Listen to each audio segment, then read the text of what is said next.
Ben trovati, buon sabato telespettatrici, telespettatori di Antenna 3. Entriamo in diretta anche oggi per aggiornarvi su tutti i fronti della cronaca, dell'attualità e della politica. Tanti davvero i fatti di cui dobbiamo darvi conto. Partiamo come sempre dalla cronaca, dall'ennesima tragedia che si è registrata sulle strade del Veneto, della Marca, in particolare a Ormelle. Quindi siamo nella Marca orientale. Per noi sul posto c'è Lina Paronetto con Alberto Pivetta, un bilancio davvero tragico, 2 morti e 2 feriti. Lina, ti vedo, raccontaci tutto, buongiorno. Buongiorno Cristian, buongiorno ai telespettatori. Sì, un bilancio pesantissimo. Allora, io e Alberto Pivetta siamo lungo questa strada, siamo in via Roma a Ormelle, è la strada che conduce a Oderzo, proprio davanti al punto in cui purtroppo intorno alla mezzanotte i segni sono ancora chiarissimi. L'Audi A3 a bordo della quale viaggiavano 4 giovani di origini indiane, presumibilmente tutti e 4, nel senso che il conducente dell'auto, Singh Gurteji, 27 anni, indiano di San Polo di Piave, era in macchina con altri 3 amici, sono deceduti lui, un passeggero, altri 2 sono rimasti feriti, uno è gravissimo in ospedale e dunque sta lottando per la vita all'ospedale. Quello che è successo non è ancora facile da ricostruire per i carabinieri della tenenza di Oderzo, che sono intervenuti sul posto insieme a vigili del fuoco e SUEM. Vedete là in fondo, se Alberto zooma, il punto in cui la macchina ha iniziato a sbandare. Siamo diverse decine di metri più indietro, all'uscita di una curva. Probabilmente ci viene da pensare la velocità era piuttosto elevata. Fatto sta che i 4 ragazzi hanno incrociato sulla loro strada questa sponda, questo ponticello di cemento che è l'accesso alla fabbrica davanti alla Polyplast qui di Ormelle, davanti alla quale è avvenuto purtroppo questo incidente, e lo schianto è stato fatale sul posto a 2 di loro. Gli altri sono stati estratti dalle lamiere dai vigili del fuoco, che hanno di fatto aperto la macchina. Se state mandando in onda le immagini lo si vede chiaramente. Allora, la ricostruzione di quello che è successo con questo forte botto che si è sentito ce l'ha fornita Jimmy Tonetto, che è un dipendente della Polyplast che abita in questa casa proprio di fronte, e io chiederei alla regia di mandare in onda il contributo per sentire quello che ci ha riferito.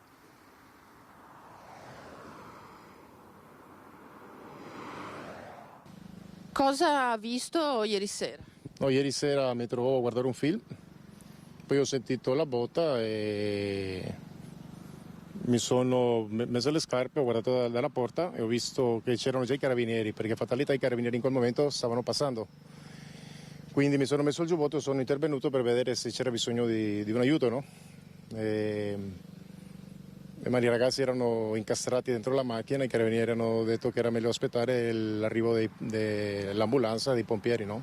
Infatti sono stati i pompieri a tirarli fuori perché erano tanto incastrati dentro. Cioè. Lei ha sentito questo rumore? Nessun altro veicolo coinvolto che abbia visto lei? No, c'era un'altra macchina dei ragazzi che si sono fermati, che loro andavano nella corsia opposta, no? E loro mi dicevano che hanno dovuto spostarsi sulla sinistra perché hanno visto questa macchina arrivare, hanno visto lo schianto e fatalità in quel momento passavano i carabinieri e sono intervenuti subito. È stata una questione di minuti. Però la macchina condotta da questi giovani ha fatto tutto da sola, diciamo, nel senso non c'è stato il coinvolgimento che lei abbia capito di un altro veicolo. Da quello perché gli altri ragazzi hanno visto la macchina arrivare, si vede che la velocità era altissima, perché si vede da quando loro sono andati dentro il fosso, avranno fatto non so, 70 metri con mezza macchina dentro il fosso finché hanno trovato la muretta, il ponte, e si sono schiantati. Infatti la muretta è rotta. E come la macchina, che ricordo ha, che impressione le ha fatto? Si capiva che era un Audi dai pezzi che si vedevano fuori, ma era distrutta davanti. E vedevi i ragazzi, uno si lamentava, ma sembravano morti al vederli. Una scena terribile. Sì, non è una bella cosa da vedere.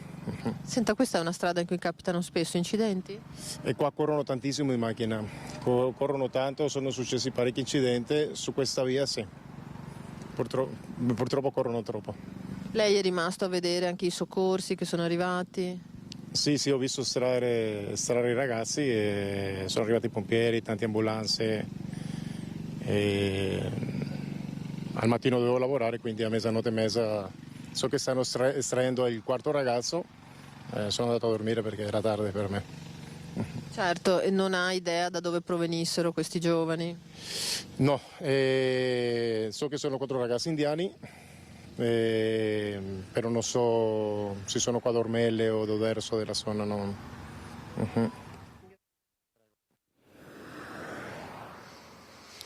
Allora noi ripartiamo Cristian proprio da questo ragionamento, dall'ultima domanda che abbiamo fatto al signor Tonetto, perché sono ancora in fase di identificazione i 3 passeggeri di questa macchina, al di là del giovane Singh Gurtej di 27 anni che ti ho menzionato prima, di San Polo di Piave, dipendente di un'azienda che tratta il legname nella zona confine tra Oderzo e il Pordenonese. Gli altri purtroppo non avevano documenti con sé e quindi ancora non è chiaro chi fossero. Stanno lavorando i carabinieri della compagnia di Conegliano per dare a loro un nome. Di certo questa notizia di questo tragico incidente ha fatto il giro tra i conoscenti, gli amici quantomeno di Singh Gurtej. Poco fa eravamo qui con Alberto Pivetta, sono arrivati proprio 3 amici, uno di loro ci ha raccontato di Singh spiegandoci di aver lavorato lui stesso col papà in fabbrica e ricordandolo come un amico davvero carissimo, e quindi anche in questo caso chiederei alla regia di mandare in onda il contributo.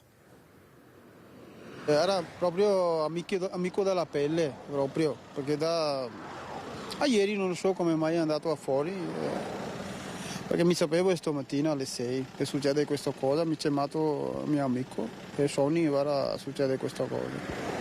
Senti, ma che ragazzo era?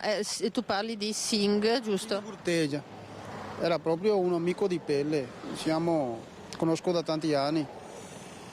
Dio santo, anche 27 anni, giovane, figlio unico, è una sorella solo. Papà e mamma sono quasi vecchio, più di 50 anni. Senti, ma che lavoro faceva? Ha un operaio in fabbrica. Dove?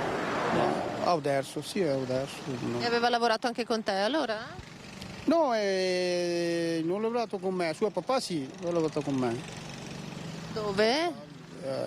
Qua in Campania, siamo loro in campi. Dio, un bravo ragazzo, dispiace.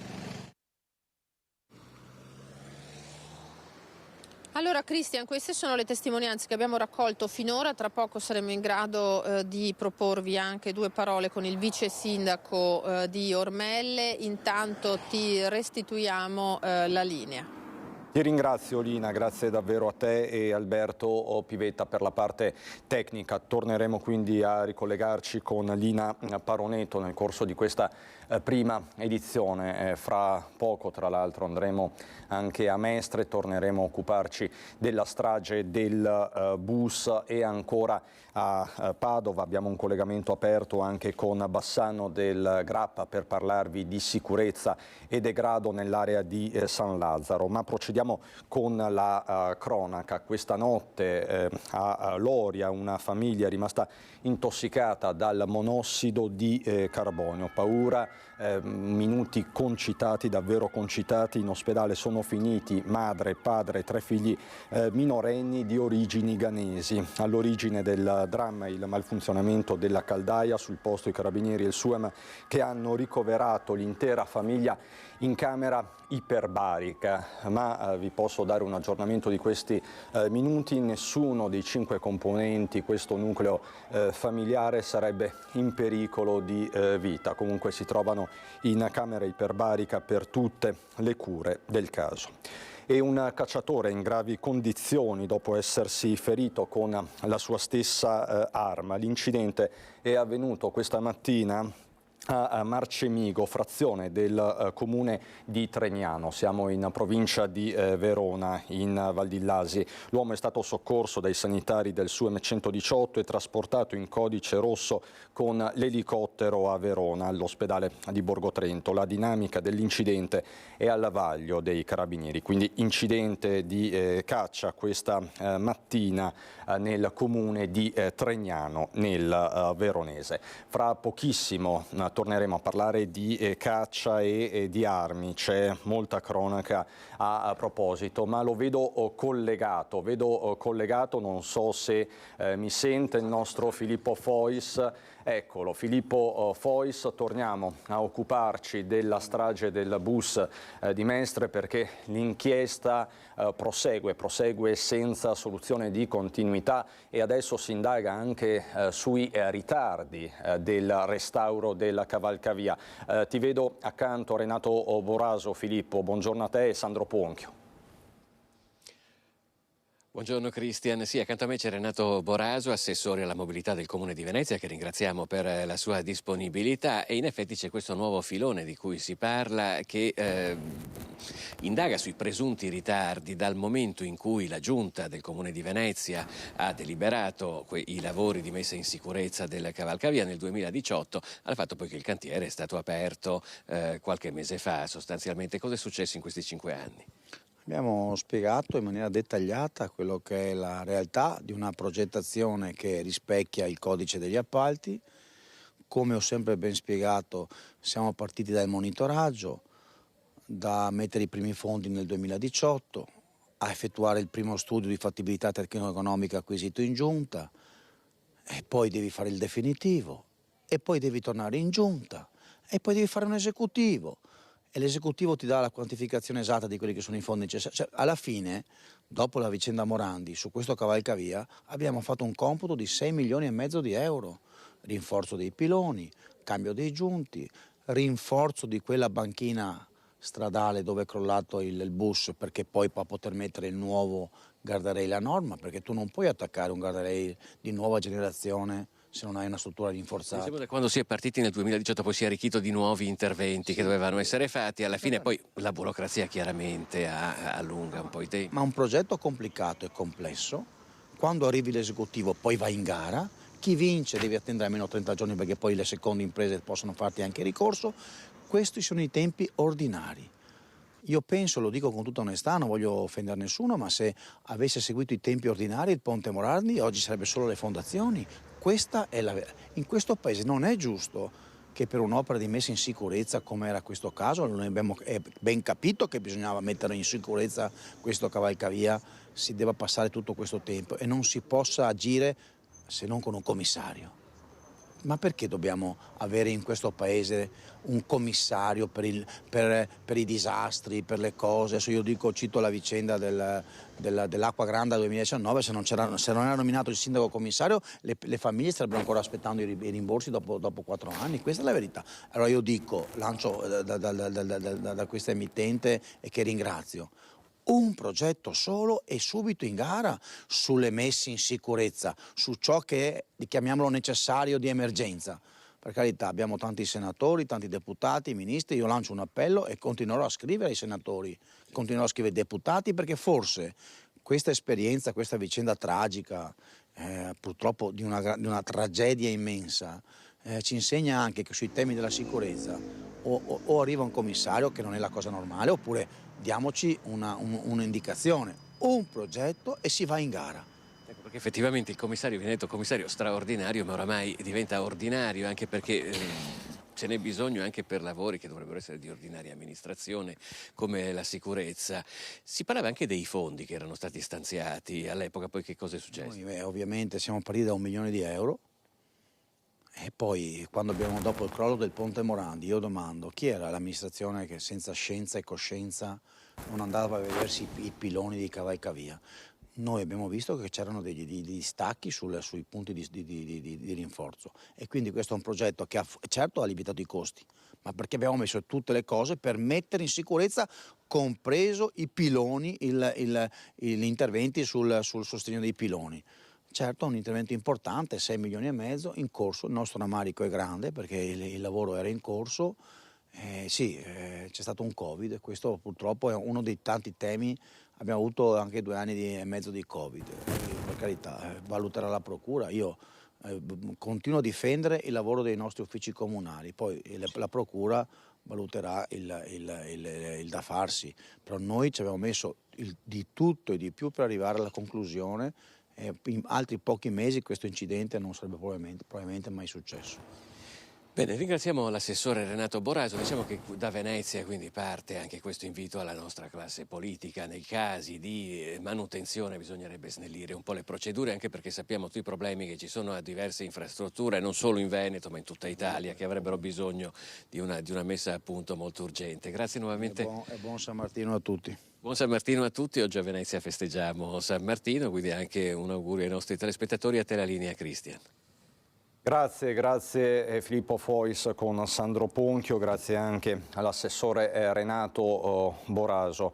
Un San Martino amaro per certi versi, vista tutta questa cronaca. Fra poco ritorneremo a Ormelle per raccontarvi di questo incidente che si è registrato a nottetempo, 2 morti, 2 feriti molto gravi. Fra poco ci ricollegheremo con Lina Paronetto, la sta raggiungendo il vice sindaco di Ormelle. Vi dicevo la cronaca poco fa.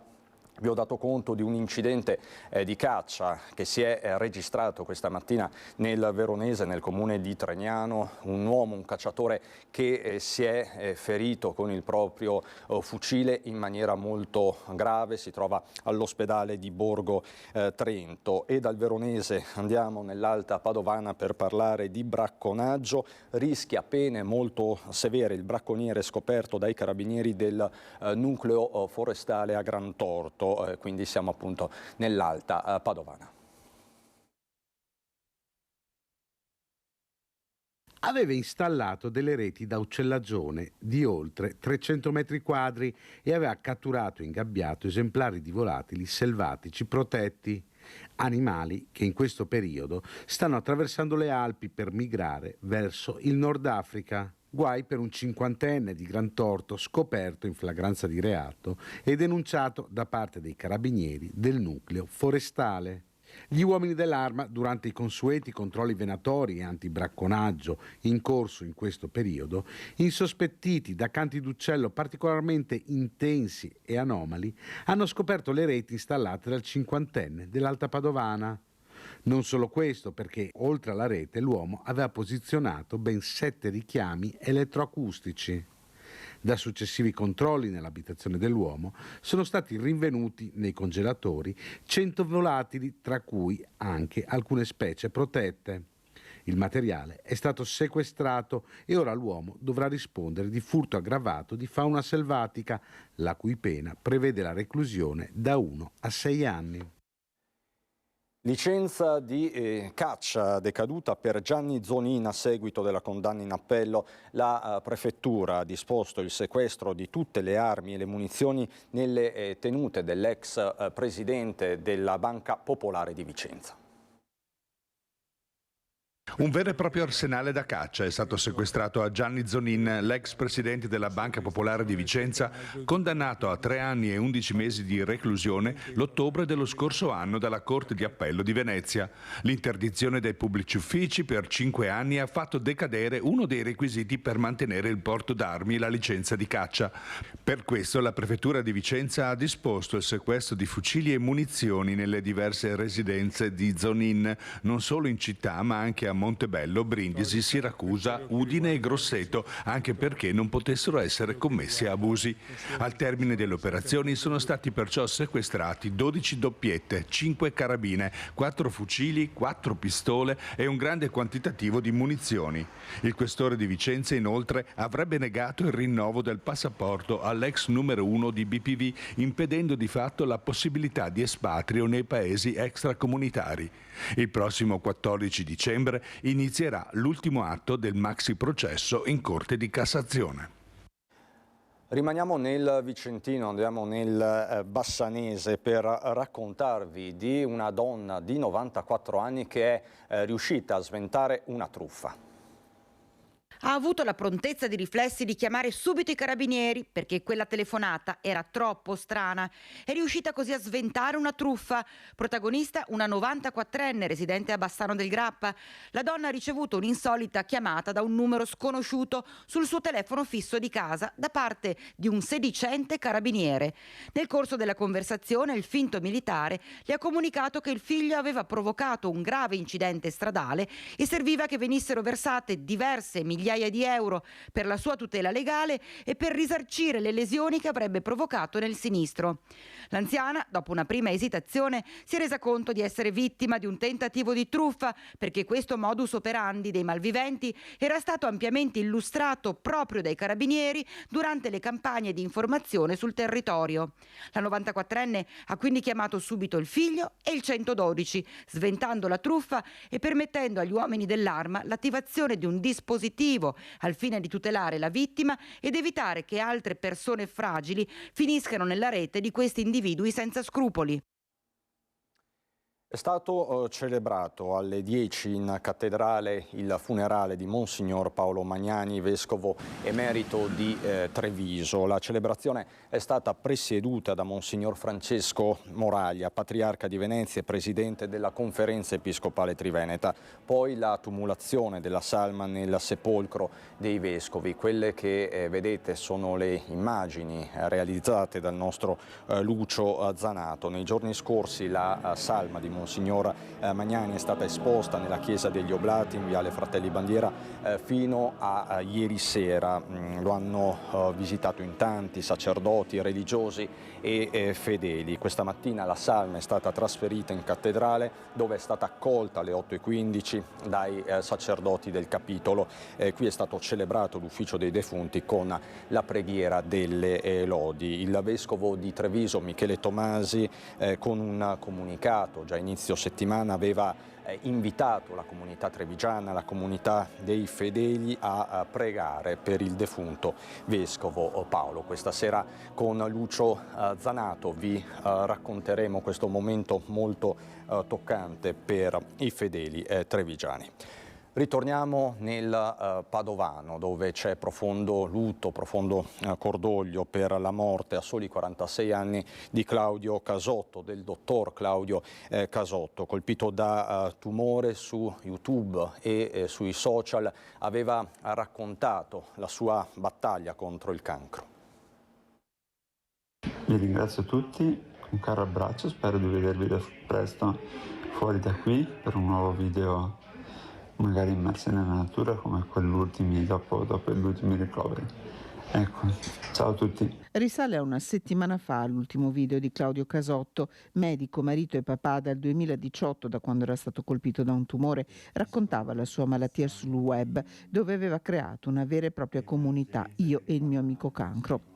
46 anni, dipendente dell'ULSS 6 presso il Servizio di Igiene e Sanità Pubblica, Claudio Casotto si occupava di vaccinazioni pediatriche e anche di quelle contro il Covid. Quello che gli stava capitando lo capiva passo passo. La ricaduta, lo aveva scritto in un lungo post sui social, e la ricomparsa dell'amico cancro erano state più difficili da affrontare della diagnosi, aveva scritto.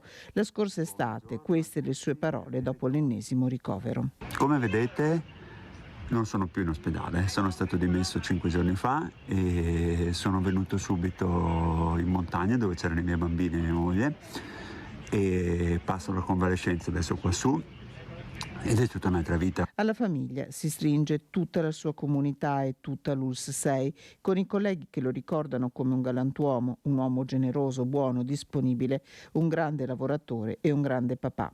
I funerali si svolgeranno mercoledì 15 novembre alle 10:30 nella chiesa di San Martino di Volta Brusegana a Padova. E noi ritorniamo a Ormelle da Lina Paronetto per la tragedia che si è registrata la scorsa notte, quei ragazzi finiti in un canale di scolo a bordo di un'auto, 2 morti e 2 feriti. Lina, buongiorno di nuovo. Eccoci di nuovo, Cristian, sì, perché ci ha raggiunto gentilmente il vice sindaco di Ormelle, Bruno Biasi, che tra l'altro ci faceva notare che qui siamo proprio a confine, vice sindaco. Sì, siamo a confine con Oderzo e quindi da questa parte è Ormelle fino alla curva lì, dall'altra parte invece sotto il comune di Oderzo. Ed è una strada provinciale in cui ci siamo resi conto anche noi corrono. Questa strada è perché alla fine di un lungo rettilineo e qui purtroppo l'acceleratore lo pigiano e tantissime volte arrivano sulla curva e non riescono a avere coscienza della curva, sia questa volta in entrata del rettilineo sia anche in uscita. Non possiamo sapere le cause che hanno determinato questo incidente, probabilmente l'alta velocità sicuramente, poi magari un colpo di sonno o un malore, non lo sappiamo, stanno facendo le indagini. Questa mattina quando abbiamo avuto la notizia è stato un profondo senso di rammarico appunto per questo ennesimo tributo di sangue dei giovani. Come amministrazione comunale siamo vicini alla famiglia e alla comunità indiana che in queste zone è molto numerosa, per cui rinnoviamo il nostro cordoglio raccomandando ancora ai giovani che ci ascoltano andare piano. Senta, ma come amministrazioni si hanno le armi spuntate contro l'alta velocità? Come amministrazione noi facciamo il possibile che possiamo fare, ogni tanto mandiamo anche i vigili a fare dei controlli e a vedere il traffico. Succede che quando sono presenti i vigili vanno piano, appena i vigili si tolgono si riprende a correre. Noi abbiamo messo anche dei dissuasori e di velocità e di rilevatori di velocità all'interno del paese. Qui siamo sui confini e quindi verso Oderzo. Nel centro abbiamo cercato di favorire la riduzione della velocità in centro, dove ci sono molti più pedoni e dove è più importante insomma, la sicurezza. Qui più di questo non è che si può fare, bisogna rivolgersi all'intelligenza delle persone che quando sono in macchina che continuino ad avere un po' di responsabilità, ecco, perché possono farsi male loro ma far male anche gli altri. Più di questo non si può, ecco. Ecco, un'ultima cosa, certamente siamo di fronte a un incidente molto grave con un bilancio che rischia purtroppo anche di aggravarsi. È un territorio il vostro colpito da queste tragedie? Beh, diciamo che come nella norma, insomma, diciamo un po' dappertutto succedono ogni tanto questi incidenti. In questa strada ne sono avvenuti diversi anche ultimamente, sempre dovuti all'alta velocità, insomma, e quindi che dire, bisogna che capiscano tutti di andare piano, capiamo tutti, perché anche noi capiamo tutti di dover andare piano, insomma, perché queste tragedie non sono ben accettate da nessuno, non si può continuare a perdere i nostri giovani sulle strade.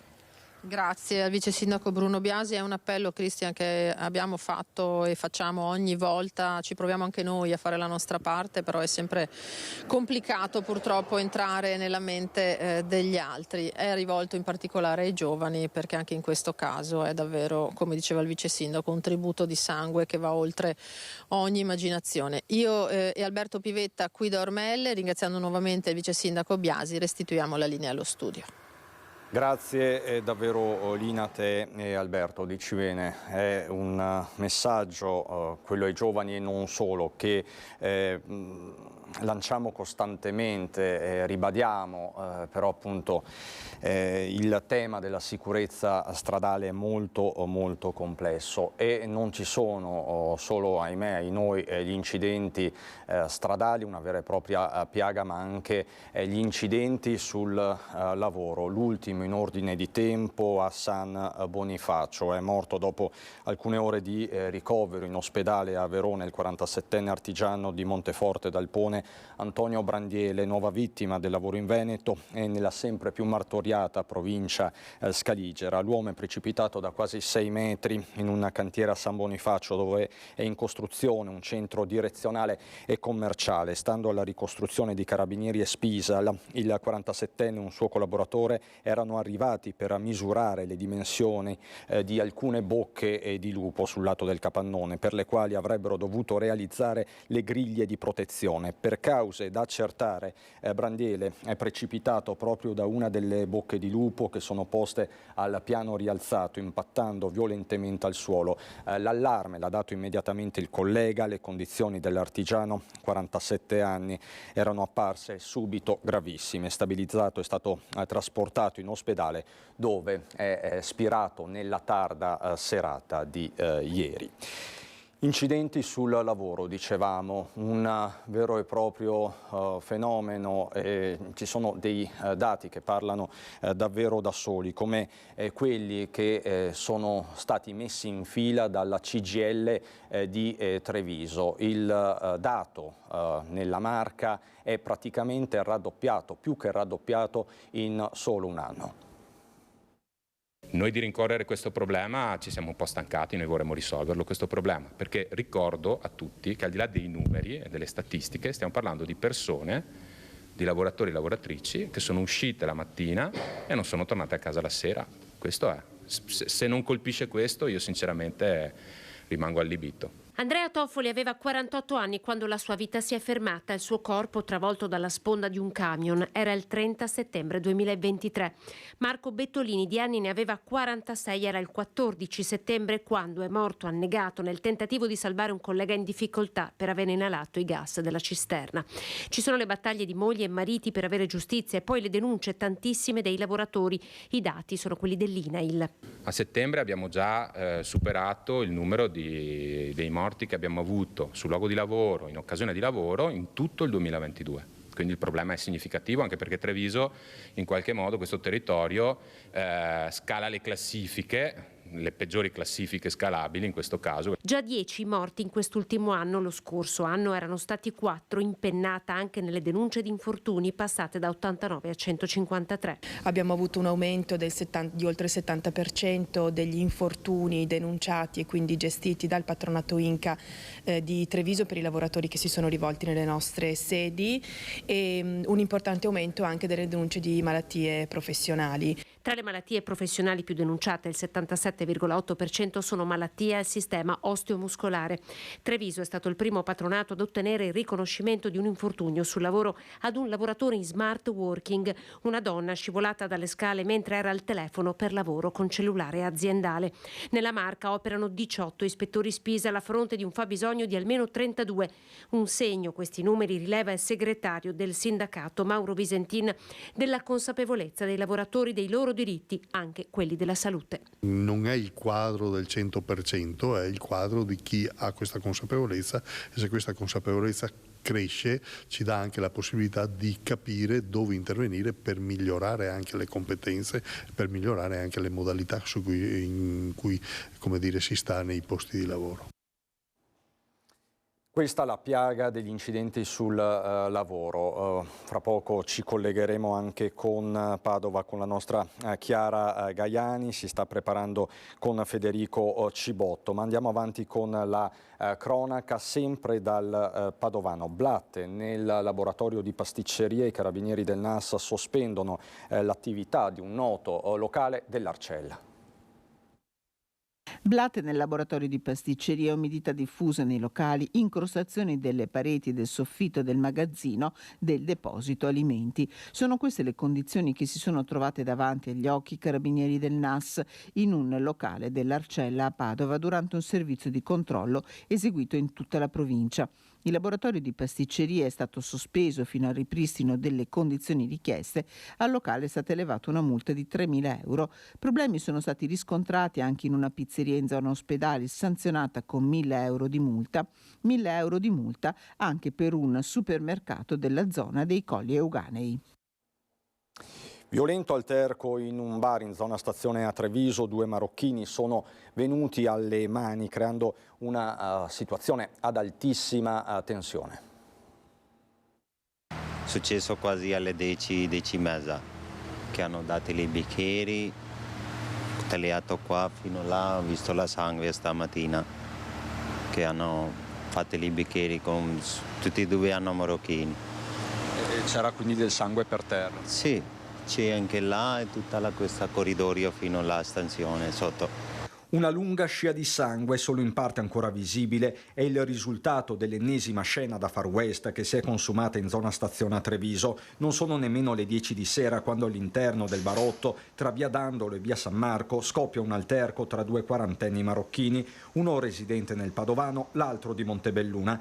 Sarebbe stato il primo ad alzare i toni scagliando un bicchiere in pieno volto al connazionale, sfregiandogli una guancia. Sono attimi concitati, ne nasce una colluttazione. L'aggressore a sua volta riporta una ferita profonda alla mano e cerca di darsi alla fuga verso la stazione, ma vuoi per l'alcol, vuoi per la ferita, stramazza a terra. È così che lo trovano gli operatori del suo M118 e gli agenti della squadra mobile. Entrambi vengono soccorsi, ora rischiano la denuncia, così come il locale potrebbe essere sanzionato e non sarebbe la prima volta. Il giovane Hassan dice di essere stato al barotto prima della rissa e di aver visto uno dei due uomini su di giri. Io ho visto prima c'è lui ubriaco qua che vuole litigare con le persone. Quindi i due ragazzi che sono venuti alle mani tu li conoscevi, sai chi sono? Sì, uno lo conosco, c'è mio amico quello che ho preso e l'altro è come Zingaro, lui ogni tanto viene qua per disturbare le persone. L'area resta particolarmente degradata, sul cavalcavia c'è anche un ragazzo che parla e ogni tanto urla da solo. Sotto il viavai dei pendolari c'è anche nonno Adriano, giunto da Marcon per prendere il nipote 14enne. Adesso mi è veramente impressionato qua, perché sono andato fino là sopra, ma insomma... Una zona un po' degradata. Ma molto mi sembra, no, anche bisogna che adesso mi metta d'accordo con suo papà che non vengo più a torlo qua, perché deve venire da là e qua a piedi. Siamo pronti a collegarci con Chiara Gaiani e Federico Cibotto da Cadoneghe. La vicenda è quella nota, arcinota, un vero e proprio tormentone ormai, l'autovelox di Cadoneghe, le tante multe che sono state elevate nel corso dell'estate. Sono uscite le motivazioni che hanno portato il giudice di pace ad annullare 22 delle migliaia di sanzioni emesse e ci spiega tutto la nostra Chiara Gaiani. Chiara. Cristian, buongiorno ai telespettatori. Siamo qui con alcuni cittadini che fanno parte di questa grande chat, non si può proprio definire, ecco, di una community che è creata, sono 400, pensate, le persone iscritte, continuano ad iscriversi perché continuano anche ad arrivare le multe ai noi. Andrea Rossi abbiamo imparato a conoscerlo, ci sono anche altri cittadini qui, allora io chiederei proprio ad Andrea, che con grande soddisfazione, tra l'altro ieri l'ha comunicato anche a noi proprio della redazione di Padova che abbiamo seguito questa cosa, ha letto le 9 pagine del dispositivo della sentenza. Il comune viene ritenuto responsabile di quanto è accaduto, delle 80.000, questo è il numero, pensate, multe che sono arrivate. Sì, diciamo che la sentenza di ieri mette una parola chiara, dice una parola chiara su quello che è successo nel periodo di giugno, luglio e agosto di quest'anno qui sulla statale regionale 307. Il giudice è entrato a piene mani sul merito, diciamo, della questione delle sanzioni e ha ribadito in maniera chiara e direi quasi lapidaria il fatto che le 80.000 sanzioni sono derivate, sono state la conseguenza di un'assoluta carenza di informazione e di corretta comunicazione che l'amministrazione comunale di Cadoneghe ha avuto nei confronti, diciamo, di tutti coloro che sono passati in questa strada dal 23 di giugno in poi. Ecco, vi faccio notare questo cartello, chiedo di spostarsi, che c'è alle mie spalle, perché questo è proprio uno degli emblemi. Questo cartello è stato posizionato dopo il 23 giugno. Voi nei vostri ricorsi questo avevate scritto, Andrea Rossi? Sì, c'è della cartellonistica che è stata aggiunta esattamente verso l'8, il 9, il 10 di agosto, dopo che questi due autovelox hanno, diciamo, iniziato il loro funzionamento, la registrazione delle sanzioni già dal 23 di giugno e quindi il calcolo delle sanzioni nel frattempo elevate, lavorando questi due autovelox 24 ore su 24, è stato spropositato in maniera assolutamente abnorme. Ecco, vi faccio vedere che continuano ad arrivare le multe. Guardate, la signora Daniela ne ha appena ritirata un'altra. Altre 2, dopo le altre 3 che le ho già a casa, che pensavo dai ce la faremo, forse è stata una mancanza di attenzione, però Simone? io non mi ricordo di aver mai visto le segnalazioni, siccome abitiamo qua a Cadone da una vita e facciamo sempre la strada regionale, statale, come possiamo pensare che dobbiamo andare a 50 all'ora? Si immagini, per 55 km devo pagare una multa di 56 euro. Un altro 56 km e pagare 42 euro. Queste multe sono state scattate quando? Che giorno siamo? 16 luglio e 14 luglio e dipende anche dall'orario in quale sei passata su questa strada. Se sei passata di giorno paghi di meno, 42 euro. Se voi calcolate, scusi signora, voi calcolate Andrea che ne stanno arrivando davvero moltissime altre, perché se siamo al 16 luglio abbiamo almeno altri 20 giorni, giusto? Assolutamente sì, noi prevediamo che più di qualcuno avrà il regalo di Natale, perché siamo già a novembre-dicembre, manca ancora tutto il mese di luglio, quindi prevediamo un'altra montata enorme di buste verdi che arriveranno nelle case. Ma siamo fiduciosi che nel frattempo, anzi sollecitiamo fin da adesso che l'avvocato Greco, che sta facendo il suo lavoro di peritale sulla documentazione interna al comune di Cadoneghe, depositi quanto prima questa perizia pro veritate, come ormai abbiamo imparato ormai a conoscerla, ok? Perché lì avremo modo di verificare davvero se tutte queste multe, queste 80.000 sanzioni potranno essere dal comune di Cadoneghe annullate in autotutela, e quindi anche la possibilità per chi ha già pagato, i tantissimi, circa 16.000 persone che hanno già pagato, di poter chiedere il rimborso di quanto indebitamente pagato. Ecco, e ricordo che sabato prossimo alle 11 i multati, ma non solo loro, anche tutte le loro famiglie, sarà un sit-in di famiglia, saranno davanti alla prefettura di Padova proprio per chiedere questo. A proposito di quello che diceva Andrea Rossi, e chiudo, il sindaco Schesaro, che questa settimana siamo riusciti a sentire su questo, ha annunciato che questa perizia interna al comune di Cadoneghe è in arrivo. Ovviamente noi appena arriverà ne daremo conto. Direi che ringrazio i multati, ringrazio il collega Federico Cibotto per la collaborazione tecnica, e da Cadoneghe ti restituisco la linea.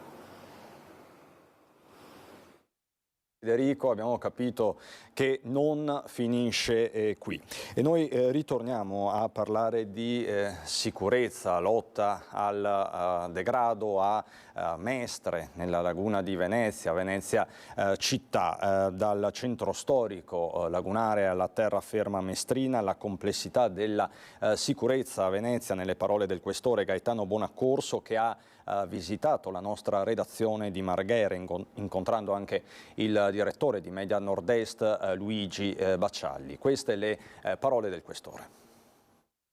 Primi mesi di lavoro qui a Venezia, come ha trovato questo territorio? Beh, una realtà che certamente ha bisogno di un'attività di contrasto, soprattutto in alcune zone, che sono zone dove vi è particolare presenza di attività criminali, soprattutto di attività criminali di tipo diffuso, predatorio. Certamente la presenza di stupefacenti, che è particolarmente diffusa in alcune aree, e su quelle aree stiamo concentrando una maggiore azione, una maggiore presenza. Ecco, uno dei nodi più difficili da sciogliere è quello che riguarda la microcriminalità, lo spaccio, le situazioni di degrado nella zona di Via Piave e dintorni. Si sta facendo già molto, anche grazie all'operazione Alto Impatto voluta dal prefetto, che vede tutte le forze dell'ordine coinvolte, non ultima una di un paio di giorni fa. Le forze dell'ordine continuano a dimostrare di esserci. Beh sì, noi stiamo mettendo a regime parecchi interventi che vengono pianificati in sede di comitato in termini di linea di indirizzo, e poi vengono coordinati dalla questura con il coinvolgimento di tutte le forze di polizia. Grazie anche alla grande collaborazione e sinergia delle forze di polizia, queste attività sono anche pianificati in modo da assicurare una presenza quanto più diffusa possibile di forze di polizia in quei territori, e le attività hanno portato diversi risultati e stiamo cercando di elaborare i risultati ottenuti su strada e di svilupparli attraverso anche un'applicazione di strumenti di prevenzione, di misure di prevenzione che la questura può porre in essere in termini di misure di prevenzione personali e, perché no, elaborando e studiando le diversificate situazioni anche di natura patrimoniale. Ecco, da quando lei si è insediato, quali sono le difficoltà che ha incontrato, le difficoltà maggiori che può aver incontrato qui a Venezia? Beh, le difficoltà sono quelle che si trovano in situazioni in cui c'è radicamento di fenomeni criminali, in particolare evidentemente per fortuna soltanto in alcune porzioni del territorio, e lì va fatta un'attività che deve essere non soltanto l'attività visibile di controllo del territorio, ma appunto anche un'attività di analisi investigativa per individuare i soggetti che realmente determinano un'alterazione delle condizioni di sicurezza e di ordine pubblico di quella porzione di territorio e cercare di mirare gli strumenti che si hanno a disposizione, soprattutto con riferimento a quei soggetti che emergono da questa attività. Quindi stiamo cercando di sviluppare parallelamente all'attività su strada anche un'attività investigativa che ci consenta di comprendere e di identificare i soggetti per fare un'azione anche più mirata di natura investigativa, per consentire appunto che da tutto questo ne venga un vero, un reale beneficio a quelle porzioni di territorio. Un altro fenomeno molto difficile da contrastare è quello dei borseggi a Venezia. Sì, anche su quel piano abbiamo sviluppato delle azioni insieme ad altre forze di polizia, e anche su quel piano abbiamo messo in pratica numerose misure di prevenzione. Abbiamo aumentato fortemente l'emissione di fogli di via e abbiamo conseguentemente aumentato in modo significativo le denunce nei confronti di coloro che violano i fogli di via. E tutto questo è propedeutico alla possibilità di adottare misure ancora più cogenti, perché dalla violazione di queste misure di prevenzione può nascere la possibilità di adottare misure di prevenzione di natura personale ancora più forti, e da quelle violazioni può derivare anche la possibilità di adottare dei provvedimenti restrittivi della libertà personale, cosa che peraltro è accaduta nei confronti di una borseggiatrice che ha violato la sorveglianza speciale che nei suoi confronti era stata adottata, e questo ha consentito di procedere all'arresto. Ecco, un'ultima domanda. Il 25 novembre ricorre la giornata contro la violenza sulle donne. Si sta cercando di fare molto, ma i numeri ancora non sono buoni. Beh, la Polizia di Stato ha una lunga tradizione di azione di contrasto nei confronti della violenza di genere e ha su questo piano creato delle strutture di alta professionalità che si occupano del problema. Parallelamente anche su questo piano le misure di prevenzione sono estremamente importanti e direi anche estremamente efficaci. Tra queste penso sia giusto ricordare l'ammonimento del questore, che è uno strumento straordinariamente importante nell'azione di contrasto alle violenze di genere, proprio perché è uno strumento preventivo che consente di intervenire in una fase propedeutica nella quale c'è stato un manifestarsi di conflittualità, ma non ancora epiloghi drammatici, e questo permette di intervenire rapidamente con un procedimento amministrativo che appunto per sua natura è più rapida e che talvolta riesce a mettere fine al conflitto ed evitarne le degenerazioni. L'aumento degli ammonimenti che si è registrato negli ultimi tempi non è un dato sconfortante, a mio modo di vedere è un dato confortante, perché testimonia una crescita del rapporto di fiducia e quindi un abbattimento della condizione di sfiducia che normalmente affligge coloro che sono vittime di violenza di genere e che non consente il venir fuori di situazioni rispetto alle quali occorre intervenire per tempo prima appunto che ci siano degenerazioni ed epiloghi drammatici. Questa dunque l'intervista rilasciata in esclusiva dal nuovo questore di Venezia alla nostra redazione, la redazione di Marghera, dove il questore ha incontrato, lo avete visto, anche il direttore Luigi Bacciali. Nel frattempo mi ha raggiunto qui in studio Alessandro Berton, presidente di Union Mare. Buongiorno Berton. Buongiorno, con Cristian. Berton faremo fra poco il punto aggiornato sui danni del maltempo che ha colpito la scorsa settimana le spiagge del Veneto. Vi dico già che è una conta dei danni salatissima, ma ci ritorneremo fra poco. Prima vi dobbiamo documentare anche quello che sta accadendo a livello internazionale con le ripercussioni locali. Israele, ucciso un comandante di Hamas, era in una scuola corridoio umanitario di 7 ore, con i media che dicono ci sono 39 neonati che rischiano la morte nell'ospedale di Al-Shifa che è senza corrente web, acqua e farmaci. Attacco in Libano, 40 km dal confine, contro un sito di Hezbollah. Quindi la situazione continua a rimanere tragica in quei territori. Ieri sera, lo abbiamo documentato in diretta, la mobilitazione di Mestre, oltre 1 migliaio di persone per chiedere l'immediato cessate il fuoco. Un corteo molto particolare, c'erano sia le bandiere di Israele che le bandiere della Palestina.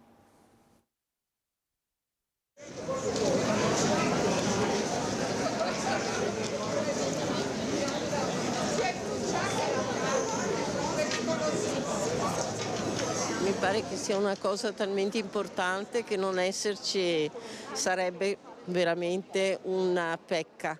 Comunque siamo qua per manifestare a favore della pace, di un accordo il migliore possibile, ma sicuramente un accordo.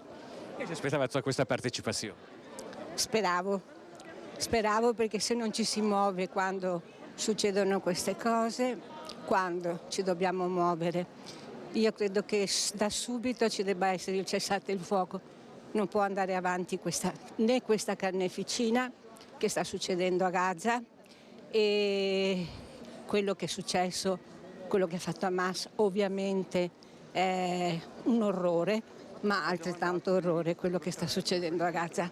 E quindi cessate fuoco subito, 2 stati, uno Stato palestinese e uno Stato israeliano, e che tutte quante le superpotenze e l'Europa si mobilitino in questo senso. C'è una grossa domanda che riguarda anche me rispetto a io cosa posso fare da qua. Quindi la prima cosa è riuscire a muovere le persone, riuscire a costruire delle azioni che davvero colpiscano l'opinione pubblica e facciano un po' anche stimolo verso istituzioni nazionali e internazionali perché almeno cessi il fuoco, al di là dei distinguo che comunque ci possono essere, ma il nostro obiettivo prima di tutto è che cessi il fuoco. È preoccupata di quello che sta succedendo nel mondo? Prima i conflitti in Ucraina, adesso quello sulla striscia di Gaza. Sì, perché vediamo profilarsi una situazione in cui la guerra diventa una normalità, la gente lo accetta e vive una situazione di normalità in una situazione anormale, e quindi ci si attrezza per un'economia di guerra, per impoverirsi, per rendersi poco solidari eventualmente anche con il vicino di casa, se no, figuriamoci con quello al di là del confine. Ecco. Io condivido la sofferenza che provano loro, non è preoccupazione perché possiamo essere coinvolti noi. Preoccupazione rispetto appunto alla condivisione del dolore che stanno vivendo loro in questo momento. Per il momento sembra ancora distante, però potrebbe anche avvicinarsi a noi, a prescindere da questo che per il momento non sta toccando noi, sta toccando degli esseri umani, e l'importante è preservare la vita di ogni essere umano. Stiamo parlando di quasi 1 migliaio di persone. Penso di sì, e penso che molte altre se ne aggregheranno adesso durante il percorso del corteo. È una bellissima risposta popolare della nostra città, che ha compreso, come tanta parte dell'opinione pubblica nazionale ed internazionale sta comprendendo, che di fronte agli orrori che ogni giorno, ogni ora, ogni minuto ci entrano nelle case attraverso le immagini dei media, non è il caso, anzi è assolutamente sbagliato pensare di salire in curva e mettersi a fare il tifo per l'uno piuttosto che per l'altra parte in conflitto. È il momento invece di chiedere con forza, con grandissima forza, un cessate il fuoco, l'apertura di trattative per individuare una soluzione politica. È bello vedere che c'è tanta gente che crede nella pace, è tanto bello, almeno questo riscalda i nostri cuori, almeno questo. Se un giorno andrò via da dove sono io. Questa è la manifestazione del tutto pacifica, lo avete visto, che si è svolta ieri sera in centro a Mestre con un messaggio molto chiaro e preciso. Io vi ricordo per un attimo la cronaca di giornata. Queste le immagini dell'incidente che si è registrato nella notte a Ormelle. 2 morti, 2 giovani morti e 2 feriti. L'ennesima tragedia sulle strade del Veneto, della Marca in particolare. 4 ragazzi residenti nel Trevigiano originari dell'India, con ogni probabilità 4 lavoratori. Ci siamo collegati con Lina Paronetto, vi abbiamo fatto sentire le testimonianze di amici e di chi ha visto la scena. Così era ridotta la macchina che è finita in questo canale di scolo. E poi in mattinata oggi nel comune di Tregnano a Verona un incidente di caccia con un cacciatore in gravissime condizioni dopo essersi ferito con la sua stessa arma. Incidente di caccia, dicevamo, l'uomo è in fin di vita all'ospedale di Borgo Trento, la dinamica dell'incidente è al vaglio dei Carabinieri. Ve l'ho già presentato, Alessandro Berton, presidente di Union Mare, ha dei dati molto significativi da darci dopo l'ondata di maltempo della scorsa settimana. Parleremo anche del nodo concessioni e non solo, faremo un focus anche sul Piave perché ci raggiungerà anche l'assessore all'ambiente del comune di Pederobba. Tutto questo dopo la pubblicità. Restate con noi.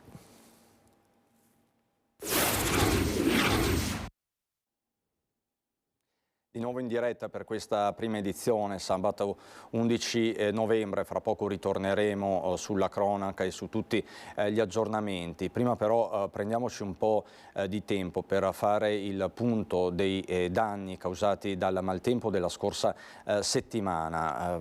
Poco più di una settimana fa eravamo in diretta straordinaria per raccontarvi l'ondata di maltempo che si è abbattuta sul Veneto, nell'Alta Marca, nel Bellunese, lungo le spiagge. E di spiagge oggi ci occupiamo con Alessandro Berton, presidente di Union Mare, che vi ho presentato poco fa. Diciamo che è stata una bella botta, Berton, quella che è stata in qualche modo incassata dalle spiagge la scorsa settimana. La conta dei danni è ancora in corso, ma c'è una cifra, partiamo da questa. Sì, la mareggiata che purtroppo ha interessato tutta la costa veneta la scorsa settimana è stata particolarmente intensa, direi la più violenta degli ultimi anni, purtroppo a 5 anni di distanza dall'Acqua Granda, che come ben sappiamo insomma, ha interessato non solo la città di Venezia ma anche la costa.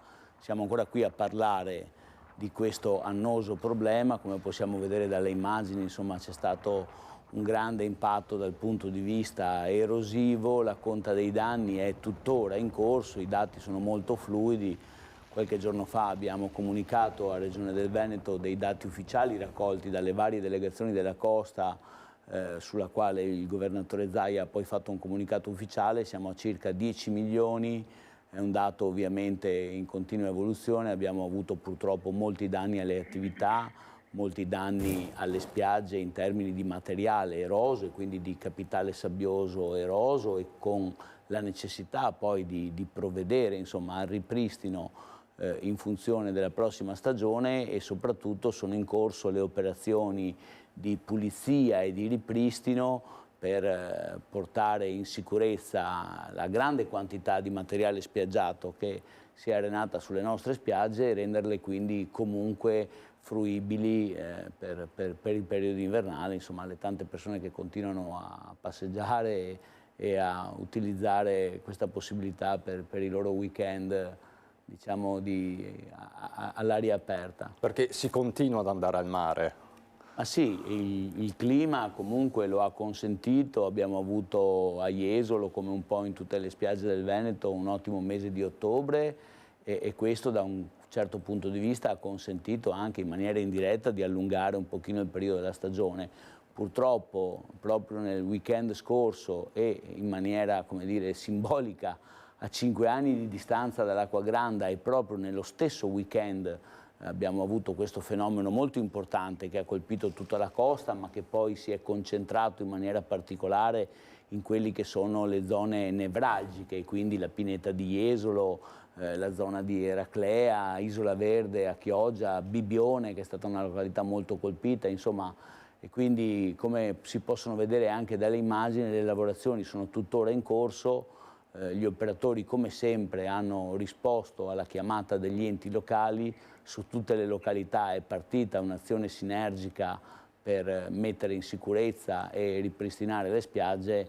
Insomma è evidente che il grido d'allarme lanciato da Union Mare Veneto qualche anno fa proprio dopo l'Acqua Granda purtroppo era corretto e bisogna continuare a lavorare per far sì che venga cambiato sicuramente approccio nei confronti di questo tema. Ecco, se non sbaglio, le immagini che vedevate prima erano quelle dei danni, quindi i danni di una settimana fa. Quelle che vedete adesso sono i lavori di ripascimento del 25 ottobre. Mi diceva Cristiano Pellizzaro, che ringrazio come sempre per il contributo e le immagini. Quindi di fatto questa mareggiata ha rovinato il lavoro che stavate portando avanti. Sì, in realtà nelle immagini possiamo vedere Jesolo, queste testimoniano la creazione della duna che ormai da anni viene operata dall'amministrazione in sinergia con gli operatori, è un escamotage che viene ormai replicato su quasi tutte le spiagge del Veneto proprio per creare una barriera naturale utilizzando la sabbia e per evitare che quando accadano questi fatti il mare possa entrare. Ebbene la duna nel caso di Jesolo ha retto in gran parte della località, ma è evidente che insomma dove gli spazi sono più contenuti e dove abbiamo i problemi erosivi maggiori, come testimoniano anche queste immagini di Eraclea, del litorale di Eraclea, della pineta di Jesolo, insomma contro la forza di questo mare diventa veramente difficile opporsi in maniera tradizionale ed è per questo che da tempo insomma, stiamo portando avanti queste interlocuzioni con la Regione per cambiare approccio. E fra poco vedremo anche qual è la vostra direzione, il vostro sguardo diciamo è al nord Europa, l'Olanda, i Paesi Bassi, ma fra poco ci arriviamo e abbiamo delle immagini molto significative. Restando sul maltempo, do il benvenuto, buongiorno a Fabio Maggio, assessore all'ambiente del comune di Pederobba, perché la scorsa settimana, ma non solo la scorsa settimana, in realtà sorvegliato speciale è il Piave. Più in generale ci sono stati danni in tutta l'Alta Marca e anche a Pederobba. Qual è lo stato dell'arte nel suo territorio, Maggio? Beh, fortunatamente rispetto agli eventi straordinari di qualche mese fa e di qualche anno fa c'è stata tanta paura, ma meno diciamo, sostanza. Fortunatamente. Le opere idrogeologiche svolte negli ultimi anni, gli investimenti sono stati importanti anche grazie al contributo della Regione, hanno consentito di arginare quella che è la grande portata d'acqua che il Piave e i suoi affluenti portano attraversando un comune, Pederobba, che è attraversato non solo dal Piave ma da diversi altri corsi d'acqua. E poi si è riusciti a contenere anche tutta l'acqua che poi scende dal massiccio del Grappa e dal massiccio del Muffanera. Quindi un promosso alle opere idrogeologiche che sono state compiute in questi anni e fortunatamente tanta paura per il maltempo, ma non danni di significativa entità, quantomeno nel nostro territorio. E questo è l'importante. Le immagini che vedete, devo sempre contestualizzarvele perché è giusto, stiamo compiendo un viaggio. Questo è il Piave a San Donà, così come si presentava una settimana fa. La piena era passata nella giornata di venerdì, aveva quasi raggiunto i 7 metri, in alcune zone è anche tracimato nelle aree golenali, ma come diceva Maggio la situazione è rimasta tutto sommato sotto controllo grazie a queste opere di difesa idrogeologica, se non ho capito male Maggio, che sono state realizzate nel corso di quest'ultimo decennio sostanzialmente. Ma per quel che riguarda Federobba, negli ultimi 3 anni si è sostanzialmente provveduto a rimpinguare quelle che erano le opere che ormai risultavano sottodimensionate. Diceva bene il Presidente prima, è necessario svolgere un approccio e cambiare approccio rispetto a questi eventi. Il dimensionamento delle opere idrogeologiche e di contenimento idraulico oggi diffuse in tutto il territorio è spesso insufficiente. Lo abbiamo visto, lo abbiamo sperimentato sulla nostra pelle noi a Federobba. In 3 anni siamo riusciti a compiere, facendo le corse, quello che è un vero e proprio miracolo e devo dire che tuttavia il loro funzionamento si è rivelato assolutamente determinante.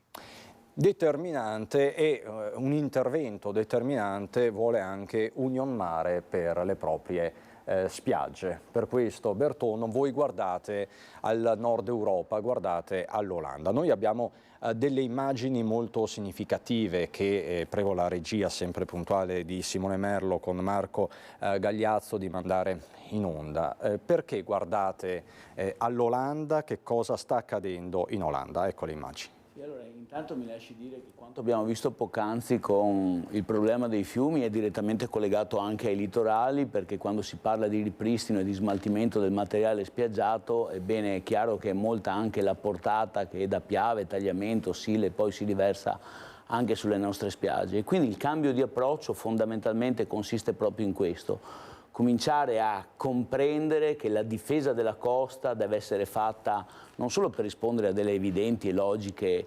di difesa del territorio, ma anche e soprattutto per mettere in sicurezza quella che di fatto è una componente fondamentale non solo del primato turistico di Regione del Veneto, ma mi sento di dire del tessuto economico di questo territorio. Le spiagge vanno difese per consentire anche e soprattutto agli stabilimenti balneari, ai campeggi, ai chioschi attrezzati di svolgere le loro attività.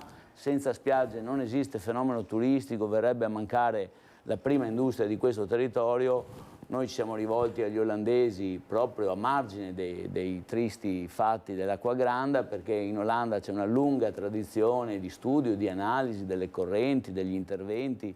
Sono stati realizzati degli interventi assolutamente innovativi che sono partiti da un'analisi comparata del territorio. Non possiamo più pensare che il problema dell'erosione venga affrontato all'interno di un singolo comune, non esistono confini amministrativi. È per questo che probabilmente è sensato anche allargare questo ragionamento ad altri territori regionali, e infatti siamo già in contatto da tempo con il Presidente, anche con il Presidente Federica, con Regione Friuli Venezia Giulia, proprio perché questo studio, che è in fase di completamento, verrà allargato anche a Friuli Venezia Giulia e probabilmente ad Emilia Romagna. Dobbiamo capire quali saranno gli interventi puntuali da mettere in campo e soprattutto dobbiamo aggredire le risorse per poi eseguire questi interventi. Ma e quindi... senta Berton, ci può spiegare queste immagini? Tecnicamente cosa stanno facendo? Guardi, io sono stato in Olanda già 2 volte in missione di sopralluogo proprio assieme all'onorevole Rosanna Conte, che ci sta supportando in questo percorso al Parlamento europeo nella presentazione del progetto pilota. In Olanda è stato fatto uno studio su una costa che è per dimensioni e per tipologia di sabbia molto simile alla nostra. È stato creato quello che loro chiamano sand engine, il motore della sabbia, e quindi fondamentalmente stiamo parlando di un grande ripanscimento che però è stato programmato ed è partito dall'analisi dei flussi di corrente. È stata anche cambiata in parte la morfologia di questa costa, come si può ben vedere da queste immagini, creando di fatto un deposito naturale da cui poi viene attinto il materiale sabbioso per andare a fare i puntuali interventi di ripristino. E quindi non stiamo parlando di opere come dire, particolari, stiamo parlando di una programmazione, appunto di un cambio di approccio, stiamo parlando di non intervenire a seguito di un evento calamitoso, ma di avere uno studio scientifico che ci permetta di comprendere quali sono gli interventi puntuali da fare in una località piuttosto che in un'altra. L'isola che in questo momento vediamo è proprio il grande deposito di sabbia, il Sand Motor di cui parlavo poc'anzi, lo studio che è in fase di compilazione in collaborazione anche con l'Università di Padova, con il professor Ruol, che stanno collaborando con i tecnici olandesi, non esclude la possibilità anche di interventi con opere rigide, con opere strutturali, come già sono state eseguite insomma, a seguito della mareggiata del 66, ad esempio ad Eraclea, piuttosto che in altri tratti della nostra costa. Insomma, è evidente che questo è un problema che va affrontato anche con delle risorse economiche dedicate che debbano in qualche modo essere agganciate al turismo, perché, lo voglio ribadire in maniera molto netta, senza la spiaggia non esiste fenomeno turistico in Veneto come nel resto d'Italia, e quindi insomma è arrivato il momento che tutti quanti si lavori per ottenere questo risultato, e questo sta facendo la cabina di regia creata dagli operatori, dalla Regione del Veneto, dalla conferenza dei sindaci e anche con i nostri rappresentanti del Parlamento europeo. Diciamo qui, Berton, potremmo scomodare il PNRR, le risorse del settennato europeo. È chiaro che serve una potente iniezione di risorse. Certo, questo è un progetto che è partito prima della pandemia e quindi era stato pensato per aggredire delle risorse a livello europeo, risorse che peraltro erano già state impiegate da altri Stati membri. Noi abbiamo fatto un'analisi molto puntuale e qui non posso che ringraziare il lavoro fatto da Rosanna Conte in questo senso. Ci sono stati dei progetti già finanziati e realizzati in Grecia ed in Olanda. L'Italia all'epoca non aveva chiesto risorse in questo senso, c'è un plafond importante, oltre 200 milioni di euro, e quindi abbiamo iniziato, come dire, per essere in grado di presentare questa progettualità, per andare ad aggredire quelle risorse, ma è evidente che il PNRR è una opportunità ulteriore, ma a costo di essere ripetitivo, ribadisco, oltre all'aspetto economico esiste poi anche l'aspetto, diciamo, delle autorizzazioni, l'aspetto burocratico. Noi siamo un paese molto complicato, dove soprattutto intervenire sulla spiaggia significa una pluralità di pareri da moltissimi enti. Questo è il motivo per cui purtroppo in 5 anni abbiamo fatto dei passi in avanti, ma non siamo ancora al punto che vorremmo. C'è bisogno di accelerare, perché dobbiamo dare risposte ai nostri operatori, soprattutto in un momento così difficile, anche con il tema delle concessioni che insomma sta alla base delle dinamiche del nostro settore. E qui arriviamo. So che lunedì ci sarà un incontro a Eraclea, anche con i sindaci del litorale, i sindaci della costa veneta. È un nodo che abbiamo affrontato più volte anche con lei, Berton. A che punto è la notte, mi verrebbe da dire, sulle concessioni? Ma guardi, ero al telefono con Roberta Nesto, presidente della conferenza dei sindaci, proprio qualche istante fa, prima di arrivare in trasmissione. È evidente che questo è un tema su cui si sta consumando anche una grande contrapposizione ideologica, e la diversità di approccio anche imprenditoriale tra i vari territori costieri italiani purtroppo non ha aiutato. Il problema delle concessioni esiste da tanti anni, addirittura dal 2009. Molti governi di centrodestra e di centrosinistra non hanno saputo, non sono riusciti a produrre una soluzione legislativa, e oggi siamo qui ad affrontare questo tema. Ha fatto bene il governatore Zaia, condivido le sue parole, la dichiarazione dell'altro giorno, a difendere lo strumento che in Veneto dal 2012 consente la possibilità di ottenere delle nuove concessioni demaniali che rispondono ai requisiti comunitari. Mi riferisco ovviamente alla legge 33. Molti sono stati gli operatori veneti che in questi anni hanno presentato dei progetti di finanza, insomma, anche realizzando delle opere di pubblica utilità che in molti casi hanno consentito anche un'importante riqualificazione territoriale delle nostre spiagge. Abbiamo tentato di portare il modello veneto, l'approccio veneto anche sul piano nazionale, ma insomma è evidente che come dire, le spiagge non sono tutte uguali, e gli operatori veneti come definiti dal presidente Zaia sono dei bonificatori, è gente che 50-70 anni fa è riuscita a creare ricchezza ed occupazione in luoghi che non avevano valore. Insomma, queste situazioni vanno tutelate, è tempo che questo governo, insomma, metta in campo delle risposte chiare per mettere in sicurezza una parte fondamentale della nostra economia. Però nel frattempo potrebbe esserci l'ennesima proroga per il 2024.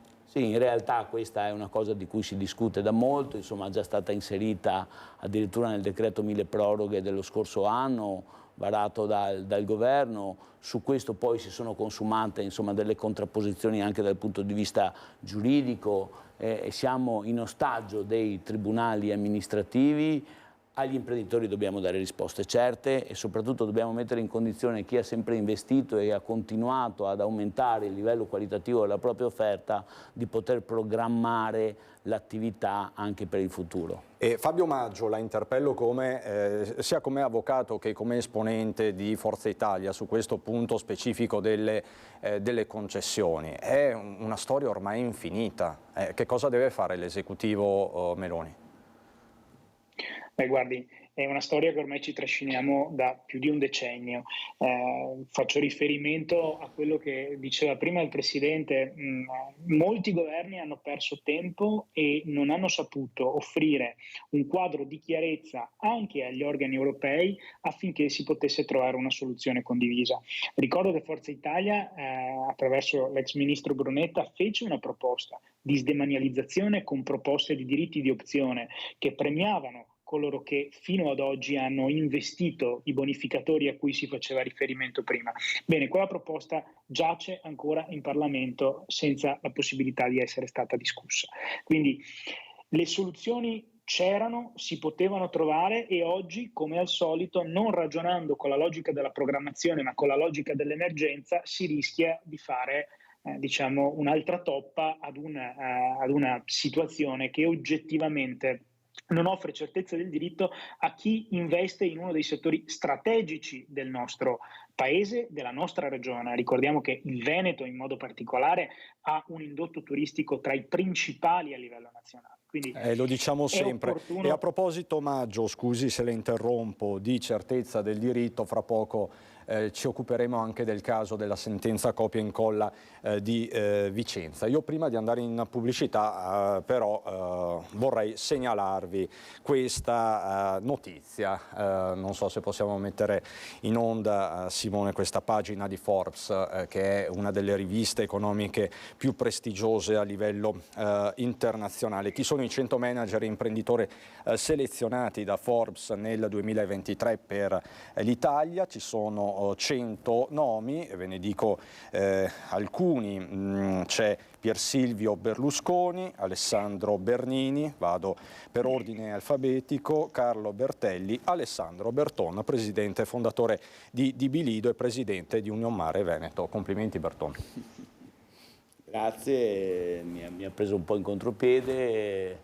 È stato sicuramente un riconoscimento, insomma, molto importante e anche abbastanza inaspettato. Mi fa piacere il fatto che sia stato riconosciuto, come dire, quell'approccio di cui parlavo poc'anzi, e quindi insomma è un riconoscimento indubbiamente personale, ma che io voglio condividere con tutta la categoria, perché i tanti colleghi del comparto turistico e in particolare balneare veneto in questi anni hanno veramente messo in campo, come dire, grandi risorse, grandi energie per affrontare il problema della pandemia, per rimanere in piedi, adesso per affrontare il problema delle concessioni che continuano ad attanagliarci, e quindi insomma che gli sforzi che Union Mare Veneto attraverso il suo presidente, con tutto ovviamente il mio gruppo dirigente, ha portato avanti in questi anni sia stato riconosciuto da indubbiamente, insomma, forse il più importante interlocutore del business world. Insomma, essere inseriti tra i 100 manager e imprenditori più influenti del 2023, Maggio, lei che dice? Insomma, è una bella medaglia. Complimenti al Presidente, davvero per un riconoscimento che è di indubbio valore. Grazie, non sono così convinto di meritare questo riconoscimento, ma insomma, è stata una bella soddisfazione, grazie. prende e porta a casa, insomma, prendere e portare a casa. Allora, abbiamo ancora tante cose da raccontarvi, dobbiamo entrare nel merito della sentenza copia e incolla a Vicenza e poi parliamo anche di ecovandali a Pederobba. Ci stacchiamo per qualche istante di pubblicità e poi ci ritroviamo ancora qui.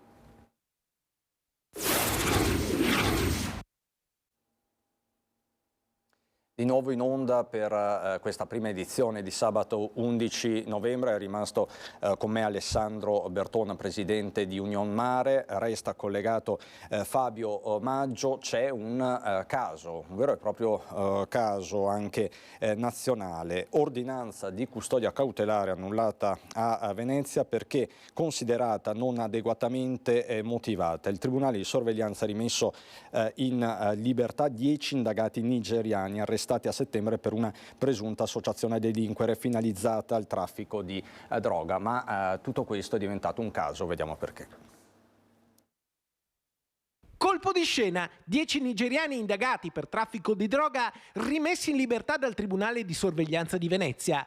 L'ordinanza di custodia cautelare sarebbe stata annullata perché considerata non adeguatamente motivata. I 10 immigrati erano stati arrestati a settembre con un'operazione condotta dalla Procura distrettuale antimafia presentata come attività di grande rilievo.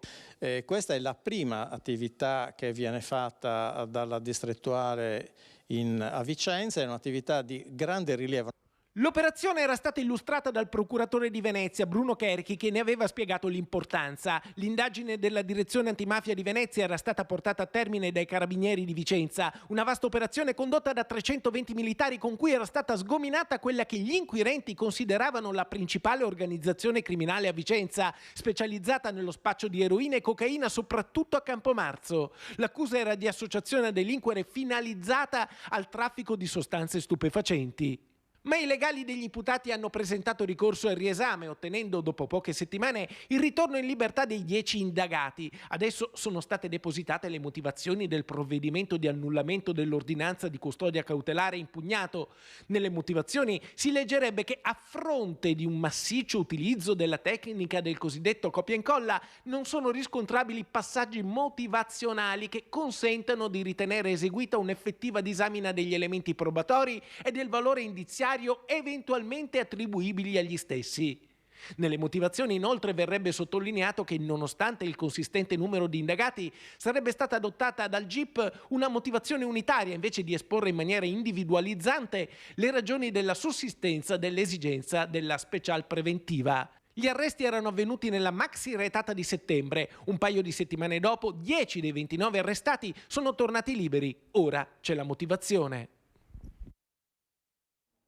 L'ordinanza del GIP viene quindi definita il frutto di un'opera di taglia e cuci della richiesta cautelare. Se così fosse, Maggio, lei avvocato, è parecchio grave. Le chiedo un commento sia da avvocato che da esponente politico.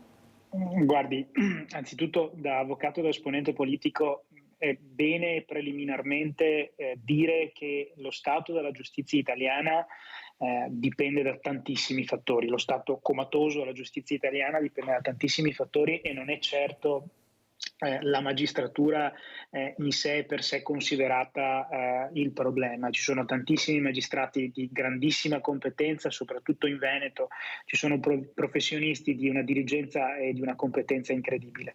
Certo è che quello che è accaduto, per la natura di ciò che è accaduto, per il reato particolarmente odioso che è oggetto delle contestazioni di cui il servizio ha ben parlato, è particolarmente grave. Ecco, in buona sostanza il Tribunale del riesame ci ha detto che il GIP non ha assolutamente letto e non ha nemmeno opportunamente motivato il provvedimento di custodia cautelare, ma da quel che si legge nelle motivazioni mi sembrerebbe che non avesse nemmeno argomentato il quadro istruttorio. Ma a questo punto Carlo Nordio, il ministro trevigiano Carlo Nordio dovrebbe fare qualcosa? C'è chi sta portando la questione a livello parlamentare e politico? Beh, sicuramente una verifica di quelle che sono state le procedure che hanno portato a questa scarcerazione è necessaria. E senta Maggio, velocissimamente, abbiamo un altro punto di tutt'altro tenore da affrontare con lei in 30 secondi. In qualità di assessore all'ambiente del comune di Pederobba ha avuto a che fare recentemente con degli ecofurbetti, ci vuole un po' spiegare, abbiamo anche le immagini. Il problema degli ecovandali è un problema che attanaglia tutti i territori e credo anche i territori marittimi.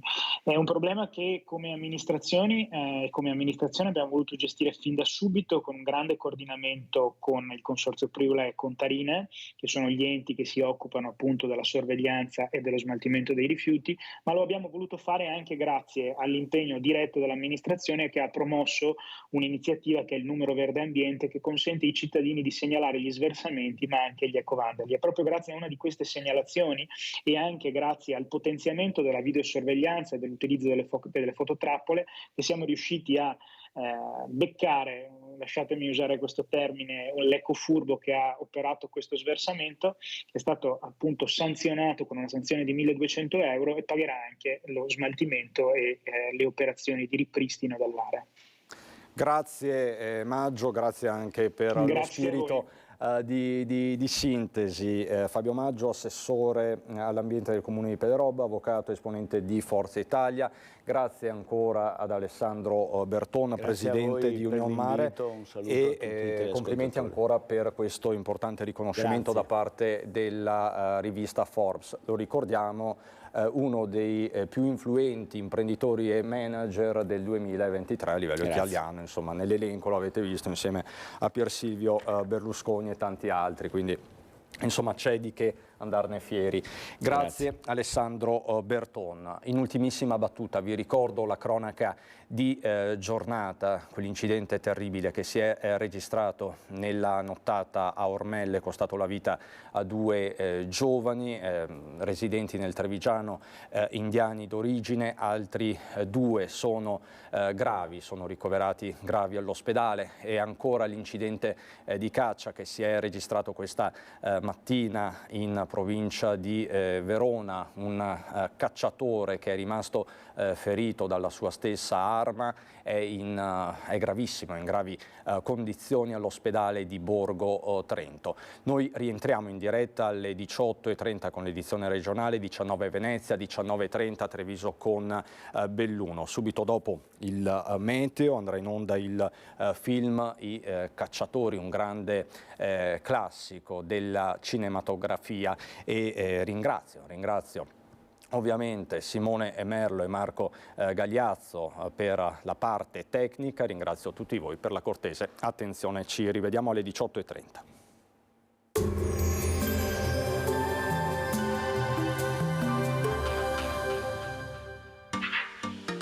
Tremonti, attrezzature e materiale per saldatura professionale a Montebelluna. Benvenuti al meteo, previsioni per sabato 11 novembre. Sul Veneto tempo stabile con cielo sereno o poco nuvoloso, possibili foschie e nebbie nelle prime ore della giornata. Non sono attese precipitazioni, salvo qualche nevicata sui rilievi.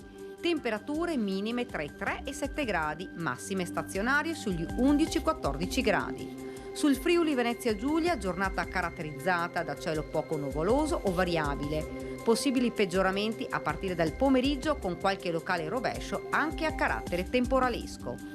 Temperature minime tra i 6 e i 10 gradi, massime comprese tra i 12 e i 15 gradi. Sul Trentino Alto Adige tempo in prevalenza soleggiato con rinforzo dei venti da nord-ovest, specie in quota. Non sono attese precipitazioni. Temperature minime intorno ai 2 gradi, massime tra gli 11 e i 14 gradi. Dal meteo di Antenna 3 è tutto, arrivederci.